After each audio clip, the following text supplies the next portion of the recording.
What are the 5 reasons that you won't give up when life catches you on the blind side?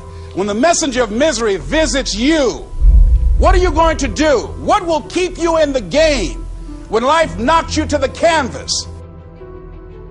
Life's going to punch you right in the face. Life's going to fire you over and over again. You're going to be told you're not good enough. Your faith is going to be tested. Your family's going to look you in the eye and say, how do we get health insurance the next month? I don't know. But I know we're going to make it. You know who's going to bail you out? You know who's going to come and rescue you? You know who's going to come and save the day? No one. No one's going to come and do it for you. You're going to have to do it all yourself. See, the Buster Douglas that fought in the last fight was not the Buster Douglas that fought Mike Tyson. See, the Buster Douglas that got knocked down while fighting Mike Tyson had gotten out of an alcohol recovery center. His mother had died. His wife was ill with a terminal illness. He was considered a nothing, a bum. So when he got knocked down, Buster Douglas had a reason to get back up, because he said, I'm dedicating this fight to the memory of my mama. Life is hard, man. That's what it's about. Life is a challenge. If you don't work as hard as you can, if you don't sacrifice everything, if you don't get rejected and keep coming back for more, if you don't get your loyalty tested and your faith tested, you don't love that thing if you bail out. So if you fought through all that, that's love. So you've got to have some reasons that when life knocks you down, and it's going to. Hello, it's going to knock you down.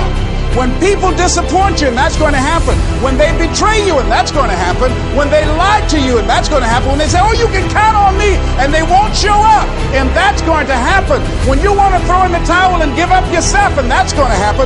When life collapses on you and catch you on the blind side, what reason can you remember that you can call on, that you can reach on, that can make you get back up? Find that reason. Because when life had knocked me down, I said, life, I'm doing this because I want to make my mama proud of me. I'm doing this because I want my children to have a better life than what I have. I'm doing this because all my life I've been told I'd be a loser, that I wouldn't make it. I'm doing this to make them a lie. I believe, like Frank Sinatra, he said the best revenge in life is massive success. I'm doing this so I can become massively successful. And with that kind of courage, with that kind of affirmation and reason to empower me, I got a saying that when life knocks you down, try and land on your back, because if you can look up, you can get up.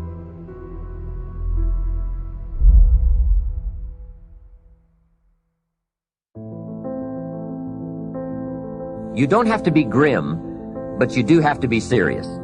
Hey, everybody hopes things will get better, but remember, the future does not get better by hope. It gets better by plan. And hope unaided by clear plans can finally become an illness. There's a Bible phrase that says, hope long delayed makes the heart sick. It's a sickness. I used to have the illness known as passive hope. It's bad. And there's one that is even worse, and that is called happy hope. That is really bad. The man is 50, and he's broke, and he's still smiling. That's bad. So get serious. Make plans. Put them on paper. My suggestion from experience. There's a phrase from the Bible that goes, without dreams and vision, we perish. How true. Humans have this unique ability to aspire, to dream, to go for something, to become something. Without that, life is not life. We must have dreams and never give up on our dreams. I'd like to share a few ways your use of time are affected by or influence the achievement of your goals. Have you ever thought that without some very clear written goals, you never even need to consider managing your time? Time essentials come from objectives well defined. Time can't be critical if objectives aren't defined. Now you might be one of those uniquely fortunate individuals who can keep all their objectives and purposes clearly defined in their minds and operate from that. But I wouldn't take the chance. Write your goals down and set careful priorities. Sometimes priorities are determined by the season. For a farmer in springtime, the season dictates his most important activities. During the spring, a farmer must work around the clock, burn the midnight oil, and keep the equipment running because he has only this small window of time for the planting of his crops. One of the difficulties of living in an industrialized society is the losing of the sense of seasons. When to pour it on, when to ease back, when to take advantage. It's easy to keep going from 9 to 5, year in and year out, and lose a natural sense of priorities and appropriate time. Don't let one year just blend into the next. Keep an eye on your own seasons, lest you lose track of values and substance. Part of setting priorities is learning to separate major activities from minor activities. This is a whole skill in itself, but once you have learned it, it will pay dividends you won't believe. So learn to put everything on your mental scales to be carefully weighed before you spend time or money. Of your sanity is socially distributed. And what I mean by that is, well, let's say that you know how to behave. You're well socialized. You can play with others. Now, I said already in this conversation, if you didn't learn to play with others between the time you were 2 and 4, you will never learn. And psychologists have beat their heads against the wall trying to rehabilitate antisocial children. They can't do it after the age of 4. Is that because areas of the brain just don't develop? Well, it seems to be partly because the kids fall farther and farther behind. So let's say you make the leap from egocentric dependence on your mother at 2 and 3 to immersion in a peer group. Well, then you pick peers that are at your same developmental level, and you chase each other up the developmental ladder. And the longer you're out of that, the farther you fall behind. And so, you know, kids, 5-year-old kids might come across another 5-year-old kid who tends to cry too much if they don't get their way. And they'll say, we don't want to play with the baby. And what they're saying is, we have to find someone who's at our developmental level, shares our developmental horizon, so that we can mutually scaffold our further development. Now, they're not going to say that, obviously, but that's the situation. And kids test each other out when they first meet. So do adults. Game. Can you play? Are you playing at the same level as me? I'm playing my game at the level that will further my development. Can you play along with me?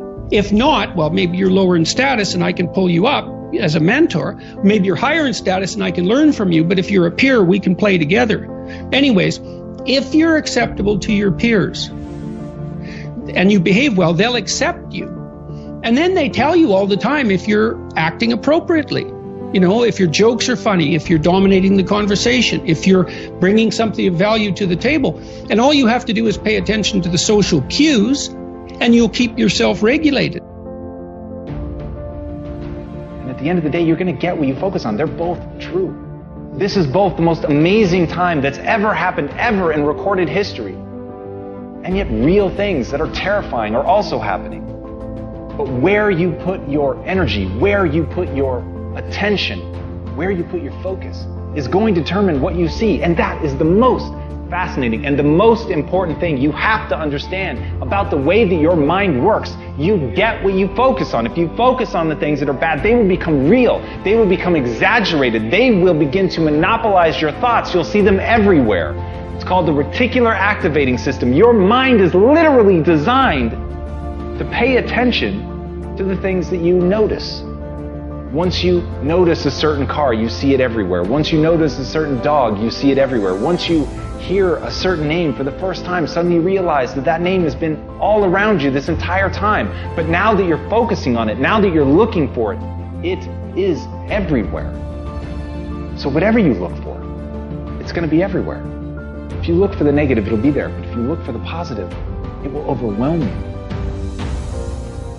When you manage something, you do so to keep it going. Well, you don't need to keep time going. You don't even need to watch it. You can be completely unaware of it. You can go to sleep. Doesn't matter. Time just continually moves. Doesn't need you. It doesn't need me. It just keeps moving. We don't need to do time management because there's nothing to manage. It's automatic. It continually moves. What we need to do is priority management. With the time that is continually slipping away from us, we need to manage our priorities to maximize the time we have. So don't manage your time, maximize your time. How? By doing the things that are the most important to do at that moment. Make every day your masterpiece.